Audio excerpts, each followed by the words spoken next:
Hi hello నమస్తే welcome to LP news. నేను తరి రాజశేఖర్. ఘనంగా మాతృభాష దినోత్సవం జగిత్యాల జిల్లా కోరుట్ల నియోజకవర్గం మెట్పల్లి పట్టణంలోని ఎస్ఆర్ఎస్పి కళ్యాణ మండపంలో లలిత కళా సమితి మరియు రంగస్థల కళాకారుల సమాఖ్య ఆధ్వర్యంలో నిర్వహించిన అంతర్జాతీయ మాతృభాష దినోత్సవ కార్యక్రమంలో తెలుగు భాష పండితులను ప్రశంసాపత్రం సాల్వలతో సత్కరించారు. ఈ సందర్భంగా భాషా పండితులు మాతృభాష దినోత్సవాన్ని పురస్కరించుకొని కవితలను వినిపించారు. ఈ కార్యక్రమంలో జగిత్యాల జిల్లా రంగస్థల కళాకారుల సమాఖ్య కన్వీనర్ కోటగిరి వెంకటస్వామి, లలిత కళా సమితి అధ్యక్షులు మట్టెల గంగాధర్, తెలుగు అకాడమీ విశ్రాంత పరిశోధన అధికారి తులా రాజేందర్, బార్ అసోసియేషన్ అధ్యక్షులు పుప్పాల లింబాద్రి, సీనియర్ న్యాయవాది Maggidi Venkatanarasayya, bar association general secretary Tuniki Venugopal, Godur Kalashakti ప్రతినిధి న్యాయవాది కోటగిరి చైతన్య స్రవంతి, నృత్య కళానికేతన్ అధ్యక్షులు అందే మారుతి బాపూజీ, తప్తస్వర కల్చరల్ అసోసియేషన్ అధ్యక్ష కార్యదర్శులు పరంకుశం నర్సయ్య, మహమ్మద్ షాబీర్, గుర్రాల గంగాధర్, పలువురు భాషా పండితులు మరియు ఉపాధ్యాయులు కట్కం కవిత, ఎం శారద, ఎర్రోజు నర్మద, కోటగిరి శిరీష, తంగళ్లపల్లి నవీన్ కుమార్, సొప్పరి శ్రీనివాస్, శర్మ, పెండెం శివానందం, విజయసేన్, వికాస్ కుమార్, మనోజ్ మరియు లలిత కళా సమితి సభ్యులు తదితరులు పాల్గొన్నారు. అంతర్జాతీయ భాషా దినోత్సవం సందర్భంగా విచ్చేసినటువంటి మెట్పల్లి భాషాభిమానులకు, తర్వాత కళా సమితి నిర్వాహకులకు, వివిధ సాహితీ సాంస్కృతిక కళారంగాల బాధ్యులకు, నిరంతరం తెలుగు భాషలో బోధిస్తూ తెలుగు భాష అభివృద్ధికి సహకరిస్తున్నటువంటి ఉపాధ్యాయులు, తర్వాత నాతోటి మిత్రులు అందరికీ నమస్కారం. ఈరోజు ప్రపంచవ్యాప్తంగా అంతర్జాతీయ భాషా దినోత్సవాన్ని జరుపుకోవడం, దాని ప్రాముఖ్యత గురించి చెప్పారు మన ప్రముఖ న్యాయవాది వెంకటస్వామి గారు, మాజీ ఎంపీపీ. వారు భాషా అభిమానే కాకుండా రంగస్థల నటనను జీవం పోసి బతికిస్తున్నటువంటి కళా సమితికి వారు ఆద్యులుగా, తర్వాత వారి కుటుంబం మొత్తం కూడా కళారంగానికి సేవ చేస్తూ కళామ తల్లికి సేవ చేస్తున్న వాళ్ళు. ఈ భాషను పరిరక్షిస్తున్నది ఎవరో కాదు, ప్రజలు. మనం అనుకుంటాం మనం కొద్దిమందిమే భాషను పరిరక్షిస్తాం. భాష ఎప్పుడు కూడా మనుగడలో ఉనికిలో పోవడానికి దగ్గరికి వస్తుంది. అది బావిలో పడుతున్నట్టు అనిపిస్తుంది, ఒడ్డుదాకా వస్తుంది, అది చనిపోదు. ఎప్పటిదాకా చనిపోదు? ప్రజలు మాట్లాడుతున్నంత వరకు భాష మృత భాష కాదు. ఆక్స్ఫర్డ్ వాళ్ళు ఎప్పుడో చెప్పారు తెలుగు మృత భాష అవుతుందని చెప్పి, కానీ కాలేదు. కాకపోగా తెలుగు భాష యొక్క ప్రాధాన్యత మీరు గమనించినట్టయితే తెలుగు భాష వల్లనే మనకు ఉద్యమము ఒక పక్కన జరిగితే ఇంకొక పక్క తెలుగు భాష సంస్కృతులు మనల్ని తెలంగాణ రాష్ట్ర సాధనలో ప్రముఖ పాత్ర వహించింది. ప్రాచీన హోదా అనేది తెలుగుకు రావడానికి కారణం మన కోటిలింగాల్లో దొరికినటువంటి ఆనవాళ్ళు, బొమ్మలమ్మ గుట్టలో దొరికినటువంటి ఆనవాళ్ళు మనకు తెలంగాణ ఉద్యమానికి ఒక రకమైనటువంటి ఊతమిచ్చినాయి. తెలంగాణ ఇప్పుడుది కాదు. బొమ్మెర పోతన ఎక్కడ పుట్టాడు అంటే తెలంగాణలో పుట్టిందంటే, వాళ్ళు ఆంధ్రలో పుట్టిందంటే తెలంగాణలో పుట్టినట్టు నిరూపణ చేసిన తర్వాత తెలంగాణకు ప్రాచీన హోదా వచ్చింది. తెలంగాణకు ప్రాచీన హోదా రావడంతో శ్రీకృష్ణ కమిటీకి ఒక ఆధారం దొరికింది, దీంట్లో నిజం ఉంది, వీళ్ళ పోరాటంలో న్యాయం ఉంది అని. అంటే కేవలం మన ఉద్యమాలు కొట్లాట వల్లనే కాకుండా తెలంగాణ భాష తెలంగాణ రాష్ట్ర సాధనలో అది ఉపయోగపడదు. ఇవాళ తెలంగాణ భాష యొక్క పరిస్థితిని ఆలోచించినట్టయితే దీనికి పరిపుష్టమైనటువంటి మాండలికం ఉంది. మనం దక్కని సంస్కృతిలో దక్కని భాష అనేది డెవలప్ అయింది. దక్కని అంటే మనకు ఉర్దూ మిళితమై ఉంటుంది. ఇంతకుముందు సంస్కృతం మిళితమైనటువంటిది ఆంధ్ర భాష. ఆంధ్రలో సంస్కృతాన్ని అడాప్ట్ చేసుకుంటే మనం ఉర్దూను అడాప్ట్ చేసుకున్నాం. ఉర్దూ ఎంత చక్కనైందో అది సాహిత్యం తెలిసిన వాళ్ళకి తెలుసు. ఉర్దూ షాయరీలో ఎంత మాధుర్యం ఉంటుందో అది ఉర్దూ తెలిసిన వాళ్ళకి తెలుసు. అట్లాగే ఉర్దూ తెలుగు కలగలిపినటువంటిది జాతీయ స్థాయిలో ఈ మాండలికానికి ఒక ప్రత్యేకత ఉంది. ఈ మాండలికాన్ని మనం పొడిసి పట్టుకోవడానికి తెలుగు అకాడమీ 1968లో పివి నరసింహారావు గారు ఏర్పాటు చేశారు. దానికి ఒక భాషా సంస్థ జాతీయ స్థాయిలో ఒకటి సిఎస్టిటి అని ఉంటుంది. సిఎస్టిటి అంటే centre for languages terminology develop చేస్తారు. టర్మినాలజీ అంటే కింద మాట్లాడే భాషను సేకరిస్తారు. మన టేప్ రికార్డులో వాళ్ళు ఏం భాష మాట్లాడుతుందో అవన్నీ సేకరించి ఆ భాష పదాలను తీసుకొచ్చి ఆ పదాలకు ఒక స్టాండర్డైజేషన్ చేస్తారు. ఎట్లా అంటే పుస్తకాలు ఎట్లా రాయాలనడానికి ఒక భాషను ప్రామాణీకరిస్తారు. ఆ ప్రామాణీకరించడానికి మూలం ఏంటిదంటే మాండలిక. మాండలికాలకు వెళ్ళి వచ్చినటువంటి దీన్ని గిడుగు రామ్మూర్తి పంతులు అక్కడ శిష్ట వ్యవహారికము శిష్ట వ్యవహారికం రెండు ఉంటుంది. శిష్ట వ్యవహారికంలోకి తీసుకొచ్చింది గిడుగు రామ్మూర్తి పంతులు అయితే మన తెలంగాణ భాషను సామాన్యుల నుంచి సామాన్యులకు వెళ్ళే విధంగా చేసింది కాళోజీ నారాయణరావే మనకు ఒక మార్గదర్శక భాష విషయంలో ఉంటారు. వారు రాసిన దాన్ని ఇవాళ నలిమెల భాస్కర్ గారు తెలంగాణ మాండలికాన్ని తీసుకొచ్చారు. ఇవాళ కావలసినన్ని కథలు కావలసినంత సాహిత్యం మన తెలంగాణ మాండలికంలో వస్తున్నాయి. వాటికి మీరందరూ కూడా భాషాభిమానులు భాషావేత్తలు వాటిని మనం తెలంగాణ మాండలికాన్ని ఇంకింత సుసంపన్నం చేసి దీన్ని ముందుకు తీసుకుపోవడం లోపల మన ప్రాంతంలో మెట్టిపల్లి ప్రాంతానికి కూడా ఒక మాండలికం ఉంటుంది, డైలెక్ట్ ఉంటుంది. ఆర్మూర్కు ఒక డైలెక్ట్ ఉంటుంది, జగిత్యాలకు ఒక డైలెక్ట్ ఉంటుంది. ఇదంతా కలిసి ఉమ్మడి జిల్లా ఉమ్మడి నిజామాబాద్ భాష అవుతుంది. ఎందుకంటే ప్రాంతీయ మాండలికాలే ఒక భాషను సుసంపన్నం చేస్తాయి. కాబట్టి ఈ ప్రాంతీయ మాండలికాలు లేనిది ఒక భాష డెవలప్ కాదు. కాబట్టి ఇవాళ మనం కింద లెవెల్లో మాట్లాడుతున్నంతసేపు ఈ భాషకు ప్రమాదం లేదు. మన భాష సుసంపన్నం కావడంలో మీరందరూ కూడా పాల్పంచుకుంటున్నారు. మీరందరూ కూడా భాగస్వాములు అయినందుకు మిమ్మల్ని అభినందిస్తూ ఈ అవకాశం కల్పించినందుకు అంతర్జాతీయ మాతృభాషా దినోత్సవాన్ని తెలుగు భాషా దినోత్సవాన్ని తెలుగు భాష అంటే తెలంగాణ భాష అనాలని చర్చ వచ్చింది. తెలుగు భాష అంటే వాళ్ళది తెలుగు మనదే అసలైనప్పుడు మనం తెలుగు భాషనే అనాలని చివరికి ఏమైందంటే తెలుగు భాషనే మనం జరుపుకున్నాం, తెలంగాణ భాషగా జరపట్లేదు. ఎందుకంటే తెలంగాణ భాష వేరు, తెలంగాణ భాషనే తెలుగు భాష. అది సంస్కృతంతో మిళితమైనది ఆంధ్ర భాష. కాబట్టి వాళ్ళు మద్రాసుతోటి మిళితమైనటువంటి తమిళతోటి మిళితమైనటువంటి ఆంధ్ర భాష వాళ్ళు అట్లా తద్ది అవి వాళ్ళకు ముఖ్యమైతే మనకు దసరా ముఖ్యం. పండుగలు కల్చరు అన్నింటిలో తేడా ఉన్నట్టే భాషలో కూడా తేడాలు ఉన్నాయి. కాబట్టి పదాలలో కూడా తేడాలు ఉన్నాయి.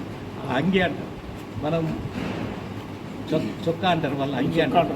ఎన్నో ఉదాహరణలు మీకు తెలుసు, మీరు అంతా బోధించిన వాళ్ళు. కాబట్టి మనకు నేచురాలిటీ దగ్గర ఉంటుంది మన భాష. కాబట్టి ఈ నేచురల్ ఏమంటారంటే దీన్ని ఒక సహజసిద్ధమైనటువంటి భాషగా డెవలప్ చేయడంలో తెలంగాణ మాండలికం ఖచ్చితంగా మనం సుసంపన్నం కావడంలో మనమంతా కొన్ని గోష్ఠులు పెట్టుకొని కొన్ని ఇతరత్ర మనం చర్చా గోష్ఠులు పెట్టి వర్క్షాప్లు పెట్టి ఇక్కడ చేసే కార్యక్రమాలకు మా వంతు సహకారం తులా గంగా మెమోరియల్ ట్రస్ట్ ద్వారా కూడా మేము ఇదివరకు కరీంనగర్లో ఒకటి సాహిత్య పరిశోధన మీద పెట్టాం. ఇట్లే మేము ఈ ప్రోత్సాహక ఇవన్నీ ఇచ్చాం. కథ నవల పత్రికలు ఎట్లా ఉండాలి, తెలంగాణ మాండలికంలో ఎట్లా డెవలప్ చేయాలి అనే విషయంలో అనేక వక్తలు రాష్ట్ర వ్యాప్తంగా ఉన్నటువంటి వక్తలు కలిసి తెలుగు సాహిత్య అకాడమీ వాళ్ళతో కలిసి ట్రస్ట్ ద్వారా ఏర్పాటు చేస్తాం. అట్లే మెట్టిపల్లిలో కూడా వివిధ సంస్థల ఆధ్వర్యంలో కొన్ని కార్యక్రమాలు చేద్దామని ఇది ఆరంభం అని దాన్ని తెలియజేస్తూ మీకు అందరికీ అవకాశం ఇచ్చినందుకు ధన్యవాదాలు సార్. ప్రకటించినటువంటి 2020 ప్రకటన ద్వారా మాతృభాషా దినోత్సవం ప్రపంచవ్యాప్తంగా జరుపుకుంటున్నటువంటి బంగ్లాదేశ్ భాషా సంక్షోభాన్ని పురస్కరించుకొని 1952 ఆ తర్వాత 1999లో యునెస్కో చేసినటువంటి తీర్మానాన్ని పురస్కరించుకొని 2000 సంవత్సరం ప్రపంచవ్యాప్తంగా ఏ దేశంలో ఆ దేశంలో ఏ రాష్ట్రంలో ఆ రాష్ట్రంలో మాతృభాషను రక్షించుకోవడానికి చేసినటువంటి ఒక ప్రక్రియ ఇది. బంగ్లాదేశ్ యొక్క భాషా ఉద్యమమే కారణం. పాకిస్తాన్ తూర్పు పాకిస్తాన్ పశ్చిమ పాకిస్తాన్ కింద ఉన్నటువంటి బంగ్లాదేశ్లో అప్పుడు పాకిస్తాన్ దేశమైనటువంటి ఉర్దూ భాషను జాతీయ భాషగా ప్రకటించినప్పుడు బంగ్లాదేశ్లో ఉన్నటువంటి బెంగాలీ భాష మాట్లాడే వాళ్ళందరూ కూడా ఉద్యమించి అక్కడ ఢాకా యూనివర్సిటీలోని విద్యార్థులు ఉద్యమం చేస్తే దాన్ని అణిచివేయడానికి చేసినటువంటి తొక్కిసలాటలో వందలాది మందిగా గాయపడడం, 4 విద్యార్థులు పరమపదించడం, 1953 ఫిబ్రవరి 21ని అక్కడి భాషా అమరవీరుల యొక్క దినోత్సవంగా జరుపుకోవడం జరుగుతుంది. ఆ తర్వాత యునెస్కోలోని 29 దేశాలు, మన ఇండియాతో పాటు 29 దేశాల మద్దతుతోని ఈ ప్రపంచ భాషా దినోత్సవాన్ని నడుపుకోవాలని నిర్ణయించడం జరిగింది. ఇది ఎందుకంటే ప్రపంచవ్యాప్తంగా ఉన్నటువంటి 7,000 భాషల్లో దాదాపు ఇప్పుడు 3,000 భాషలు అంతరించిపోవడానికి సిద్ధంగా ఉన్నాయి. మన దేశంలో కూడా 40 భాషలు అంతరించిపోవడానికి సిద్ధంగా ఉన్నాయి. 10,000 కంటే తక్కువ మంది మాట్లాడేటువంటి ప్రతి భాష ఇంగ్లీష్ అనేటువంటి రోడ్ రూలర్ కింద నలిగిపోతున్నటువంటి పరిస్థితి. ఇంగ్లీష్ నేర్చుకోవద్దని కాదు, వరల్డ్ కనెక్టివిటీ లాంగ్వేజ్ కింద ఇంగ్లీష్ కొనసాగుతున్నప్పటికీ మాతృభాష ఉండడం వల్ల మాతృభాష ద్వారా భాష, భావం, సంస్కృతి, సాంప్రదాయం, నీతి, నియమం అనేటువంటి వర్ధిల్లేటువంటి అవకాశాలు ఉంటాయి. కాబట్టి వీటిని పురస్కరించుకొని చేస్తున్నటువంటి ఈ దివస్ని పురస్కరించుకొని చేసినటువంటి లలిత కళా సమితి, రంగస్థల కళాకారుల సమాఖ్య పక్షంలో చేసినటువంటి కార్యక్రమానికి ముఖ్య అతిథులుగా వచ్చేసినటువంటి బార్ అసోసియేషన్ అధ్యక్షులు, సీనియర్ న్యాయవాది మకిడి వెంకటనాథయ్య గారికి, తులా రాజేందర్ రావు గారికి, తురికి వేణు గారికి, మరియు పర్సూరి పరాకుశం నర్సయ్య గారికి, అద్దె మారుతి గారికి, మిగతా విభిన్న సంస్థల యొక్క అధిపతులకు సభ్యులు గారికి ధన్యవాదాలు తెలియజేస్తూ, పాల్గొన్నటువంటి ఉపాధ్యాయులకు కూడా ధన్యవాదాలు తెలియజేస్తూ ఇప్పుడు మనం లింబాద్రి గారిని సన్మానిస్తున్నాం. వారి ఇక్కడికి రాకను మనం స్వాగతిస్తూ ధన్యవాదాలు. పేరు కట్సల కవిత. పట్టణంలో తెలుగు భాషా బోధకురాలిగా నిర్వహిస్తున్నాను. ముందస్తుగా లలిత కళా సమితి, జిల్లా రంగస్థల కళాకారుల అసోసియేషన్ వారి సంయుక్త ఆధ్వర్యంలో నేడు అంతర్జాతీయ మాతృభాషా దినోత్సవాన్ని ఇంత ఘనంగా నిర్వహించి మాతృభాష తెలుగు ఔన్నత్యాన్ని గుర్తించి మాతృభాషా బోధకులుగా మాపైన గురుతర బాధ్యతను ఇంకా రెట్టింపు చేసినటువంటి ఈ కార్యక్రమానికి శ్రీకారం చుట్టినటువంటి ప్రతి ఒక్కరికి పేరు పేరున ప్రత్యేక ధన్యవాదాలు. మరొకప్పుడు రాయాలన్నారు, దేశ భాషలందు తెలుగు లెస్స అన్నారు. కానీ ఆంగ్ల భాష వ్యామోహంలో పడి తెలుగు భాష వారేమో లెస్స అన్నారు, ఇప్పుడేమో లెస్స అయిపోతున్నది. మరి మాతృభాష బోధకులుగా మేము మా వంతుగా కృషి చేస్తున్నాం. ఇందాక మన విశిష్ట అతిథి తులా రాజేందర్ సార్ గారు అన్నారు, మృత భాష ఎప్పటికీ కాదు, మాట్లాడే వాళ్ళు ఉన్నంత వరకే అనే మాటతో కొంచెం ప్రాణం లేచి వచ్చినట్టయింది. అంటే చాలా సందర్భాల్లో పాఠశాలలో చూస్తూ ఉంటాం కదా, అదే ఒక ఫ్యాషన్ అయిపోయింది. అది అయితే దాదాపుగా సార్ అంటే వచ్చినా రాకున్నా ఇంగ్లీషే మాట్లాడాలి అని పేరెంట్స్ కానీ టీచర్స్ కానీ అంటే అన్ని రకాలుగా ఇంగ్లీష్ వైపు వ్యామోహం అనేది ఎక్కువగా పెరిగిపోతున్నది. ఇంగ్లీష్లో 2 పదాలు పిల్లలు మాట్లాడితే సంతోషిస్తున్నాము. తెలుగులో ఎంత కొత్త పదం తీసుకొచ్చి పిల్లవాడు మన ముందు అంటే 60 ఏళ్ళ వయసులో ఉన్న పిల్లలు మాట్లాడే పదాన్ని ఒక 3-4 సంవత్సరాల పిల్లలు మాట్లాడుతుంటే అబ్బా నా పాప ఎంత బాగా మాట్లాడుతుందని సంతోషిస్తలేము. మరి అక్కడి నుండి మొదలవ్వాలి. అసలు మన భాషకి గుర్తింపు, మనల్ని మనము గౌరవించుకోవాలి, మన భాషని గౌరవించుకోవాలనేటువంటి తపన అక్కడి నుంచి మొదలవ్వాలి అనేటువంటి విషయం ఈ మాటల ద్వారా అర్థమైంది సార్. ఈ సందర్భంగా మీకు ప్రత్యేక ధన్యవాదాలు. మరి నేను రాసినటువంటి కవిత మన భాష కావాలి మన శ్వాస, నా యొక్క కవితా శీర్షిక. తేనెలకు తీయదనాల కమ్మదనం తెలుగు, అమ్మ పాడే లాలిపాట అమృత గానం తెలుగు. పద సొంపుల సాహిత్యం రసరమ్య కావ్యాల సిరి సంపద తెలుగు. మాతృభాష తెలుగు మధురాతి మధురం, 56 అక్షరాల సుస్వరాల సంగీత మాధుర్యం తెలుగు. తెలుగు తల్లి నుండి జాలువారిన సిరి మువ్వల రవలి తెలుగు. ఓంకారమై జనించి విశ్వవిఖ్యాతిగా తేజరిల్లింది తెలుగు. మమకారం రంగరించి మమతానురాగాలతో మరుమల్లెల పరిమళాలతో మరులు గొల్పునది తెలుగు. నండూరి ఎంకి పలుకులతో అల్లసాని వాణి అల్లిక జిగిబిగితో అన్నమయ్య పద కవితలతో కోటి దివ్యల వెలుగుతో ప్రకాశించేది తెలుగు. రామదాసు భక్తి కీర్తనలతో జ్ఞానపీఠ సినారే గజల్స్తో దాశరథి అభ్యుదయ దరువులతో కృష్ణశాస్త్రి ఊర్వశి నవ్వులతో కోయిల గానమై ప్రభవించినది తెలుగు. కవయిత్రి మొల్ల కలము నుండి జాలువారిన జావలి తెలుగు. రాయల కలములో విరిసిన ప్రబంధాల పరిమళం తెలుగు.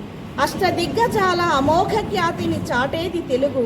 కాకతీయుల కళావైభవం కనుల ముందు సాక్షాత్కరించింది తెలుగు. నాడు దేశ భాషలందు తెలుగు లెస్సగా కీర్తించబడిన తెలుగు నేడు ఆంగ్ల భాషా వ్యామోహంలో కనుమరుగుతుండడం మన దురదృష్టకరం. అమృత భాష తెలుగు ప్రతి ఒక్కరి శ్వాసగా తేజరిల్లాలి, కదలాలి కవుల కళాలు గలాలు, అందించాలి భావి తరాలకు తెలుగు భాషా పరిజ్ఞానం. తెలుగు బోధనా చైతన్యంతో వర్ధిల్లాలి తెలుగు భాష తీయదనం. కావాలి సుందరం సుమధురం, నాలుకపై నాట్యం ఆడాలి తెలుగు మయూరం. సమితి ఆధ్వర్యంలో చేస్తున్నటువంటి కమిటీ వాళ్ళందరికీ అభినందిస్తూ మరియు పిలవగానే ఒక్కొక్కరిని కళాదృష్టల అయినటువంటి వాళ్ళందరినీ పిలవగానే విచ్చేసినటువంటి అందరికీ కూడా ఈ మాతృభాషా దినోత్సవం, అంతర్జాతీయ మాతృభాషా దినోత్సవ సందర్భంగా శుభాకాంక్షలు తెలియజేస్తూ, తెలుగు తేలయన్న దేశంబు తెలుగేను, ఏను తెలుగు వల్ల భుండ తెలుగు కండ, ఇల్ల నృపులు గొలువ వెలుగవే పాసాడి, దేశ భాషలందు తెలుగు లెస్స. శ్రీకృష్ణదేవరాయలు రచించినటువంటి ఈ పదము, అతని శ్రీకృష్ణదేవరాయలు మాతృభాష కన్నడం, కానీ మన దేశ భాష లోపల తెలుగు అనేటువంటిది లెస్స అనేటువంటిది అతని పదాల లోపల కూర్చి మనందరికీ అందించడం జరిగింది. అదేవిధంగా సుబ్రహ్మణ్య భారతి, అతను కూడా తమిళ కవి. అతను ఏమంటాడంటే, వెన్నెల వేళ పడవ ప్రయాణం చేస్తూ తెలుగును ఆస్వాదించాలని అంటాడు. తమిళ కవి కూడా, తమిళ కవి అయి ఉండి తెలుగును మెచ్చుకుంటున్నాడు. అయితే తెలుగు భాష అనేటువంటిది చాలా విలువైనటువంటిది, ప్రామాణికమైనటువంటి, మధురమైనటువంటిది. కాబట్టి దీనిలో ఇంకొకటి కూడా ఏంటంటే, తెలుగు భాష లోపలనే అష్టావధానం కానీ, శతవధానం కానీ, మాడుగుల నాగఫణి శర్మ గారు చేసినటువంటి ద్విసహస్రావధానం కూడా తెలుగు భాషనే అద్ది మనందరికీ అందిస్తున్నటువంటి తెలుగు భాష. కాబట్టి దయచేసి నేను ఎక్కువ మాట్లాడదలుచుకోలేదు. నేను దయచేసి కనీసం మన నుండి మన ఒక్కరి నుండి, మన ఇంటి నుండి, మన స్నేహితుల నుండి, మన పొరుగు వారి నుండి సమాజానికి మనము తెలుగు భాషతోనే మాట్లాడి మరి అందించాలని కోరుకుంటూ, నేను మరి ఒక చిన్న కవిత మీరు అనుమతిస్తే, ఒక పాట గురించి, ఒక సాంగ్ గురించి నేను ఒక పాట రాసిన సరళమైనటువంటి భాష లోపల మరి నేను చదవాలనుకుంటున్నా. మరి అందరూ వింటారని ఆశిస్తూ,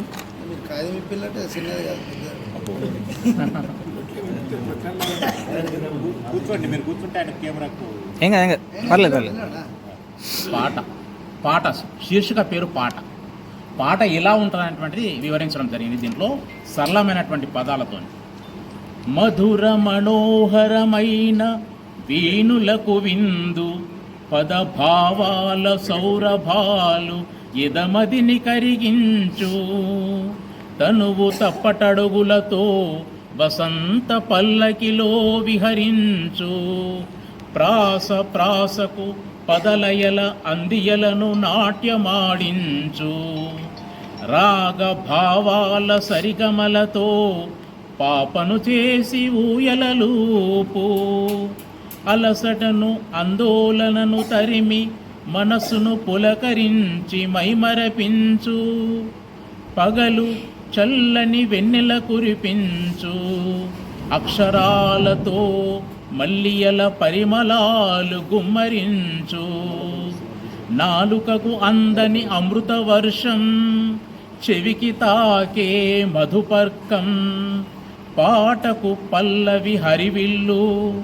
పాటకు చరణం మువ్వల సవ్వడి, మూగజీవుల కణాలలో కదలిక, తెలియని ఉత్తుంగ తరంగ నాట్యము, కమ్మని తీయని తీపి పదాలు, తనువుకు ఆనందపు తెమ్మెరలు, మేధస్సులో సుడులు తిరిగే ఆలోచనలకు అక్షర రూపపు పూలదండ, పాట పెదవులపై చిరునవ్వుకు చిరునామా, పాట ఎదమది నుండి పురివిప్పిన నెమలి పించము, పాట మల్లె సువాసన గుబాలింపు, పాట నల్లనయ్య సరిగమల పిల్లన గ్రోవి, పాట గలగల ప్రవహించే వీణానాద సంగీతం, పాట కళామ తల్లి పాదాలకు నా సంగీత ధ్వని తరంగాలతో అలంకరించెద పసుపు పారాణి. ధన్యవాదాలు. అందేవారు ఆందోళనకు గురి చేయకుండా నమస్కారం, నా పేరు సొప్పరి శ్రీనివాస్. నేను తెలుగు భాషోపాధ్యాయులుగా మేడిపల్లి పడమరలో పనిచేస్తున్నాను. ఈరోజు విచ్చేసిన కవులు కానీ, కళాకారులు కానీ, తెలుగు భాషోపాధ్యాయులు కానీ, తెలుగు మీద అభిమానమున్న అతిథులందరికీ కూడా మరి ఆహ్వానం మొదలే అందింది. చివరగా నేను చిన్న ఒక పద్యం అందుకొని ముగింపు వేస్తాను అనుకుంటున్నా. తెలుగు భాషను రక్షించి విలువ పెంచు, తెలుగు భాషను రక్షించి విలువ పెంచు, తెలుగు భాషన మాటాడి దీప్తి పంచు, తెలుగు తేజము కాపాడి తెలివినొందు, తెలుగు భాషయే నినుగాచు దశ దిశలనందున్. ఓకే, ఈ కార్యక్రమానికి విచ్చేసిన అతిరథ మహారథులకు, అలాగే బార్ అసోసియేషన్ అధ్యక్షులు, అలాగే మన కళా సమితి అధ్యక్షులు మరియు వెంకటస్వామి గారు, ఇంకా రాజేందర్ గారు, ఇంకా చాలామంది పిలవగానే వచ్చేసిన మా తెలుగు భాషోపాధ్యాయులకు మరి వందనాలు సమర్పిస్తూ అందరికీ కూడా ఈ కార్యక్రమం విజయవంతమైందిగా ప్రకటిస్తున్నాను. ధన్యవాదాలు.